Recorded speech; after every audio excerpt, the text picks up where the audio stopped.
Olá, meu nome é Ana Beatriz Abreu de Souza, sou acadêmica de letras na UFMS e faço parte do PIBIC. O nome do meu trabalho é Das Perdas Individuais ao Esfacelamento da Nação, a Guerra Colonial na Poesia de Manoel Alegre, orientado pela professora doutora Carina Marques Duarte. Emparelhada com a derrota na Batalha de Alcácer Quibir, 1578, e com o Ultimato Inglês, 1890, a Guerra Colonial está entre os episódios mais traumáticos da história portuguesa.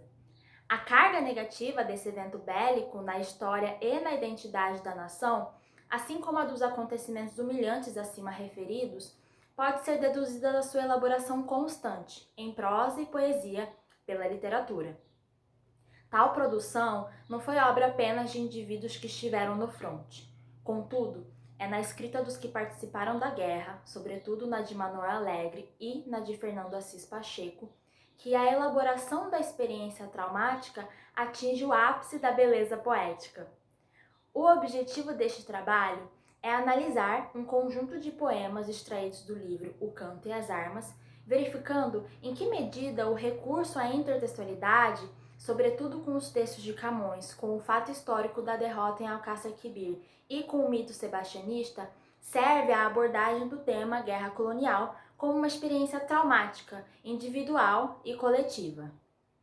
Na obra, Manoel Alegre focaliza o passado de Portugal em peregrinação e em a Batalha de Alcácer Quibir, ao fazer uma revisão crítica das conquistas, demonstrando a fragilidade da nação e ao evidenciar a passagem da posição de opressor para a de oprimido. Em seguida, Manoel Alegre irá tratar da guerra e do combate nos poemas As Colunas Partiam de Madrugada, Às 11 da manhã de 1962, O Cristo e Metralhadoras Cantam. O poeta lança um olhar arguto para o tempo presente, expondo os traumas, a efemeridade da vida e sendo sensível ao sofrimento do outro, que neste caso é o africano, naquele momento o inimigo a ser combatido. No poema Explicação de Alcácer Quibir, o poeta sugere uma avaliação dos efeitos do discurso do passado no presente, refletindo a experiência de perda da nação e avalia o fracasso em África como consequência de desastres anteriores, entre os quais está, sobretudo, a derrota na Batalha de Alcácer Quibir. Em Regresso, o poeta orienta os portugueses a usarem o ímpeto de busca para se reencontrar em sua terra natal, ou seja, Alegre destaca a necessidade de retorno à pátria e a fixação dos portugueses em Portugal. Como uma extensão do conselho passado no poema anterior, Alegre continua em Abaixo ao Rei Sebastião, orientando os portugueses ao enfrentamento da realidade e pede que voltem a viver o presente, sem recorrer aos mitos e aos discursos anacrônicos.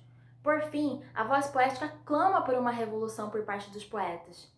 Os números reais no que diz respeito às perdas humanas e às atrocidades cometidas em África eram ocultados pelo Estado Novo.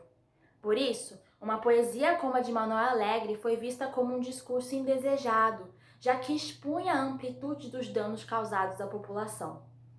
Utilizando-se da palavra poética, Manoel Alegre escreve justamente sobre a parte sombria a qual o Estado Novo não queria que fosse revelada, cumprindo, através de seus poemas, um importante papel na construção da memória. Com a força da palavra, criando uma relação entre os sentimentos da perda pessoal e da perda nacional, o poeta conseguiu captar a experiência coletiva da nação e transpô-la em linguagem.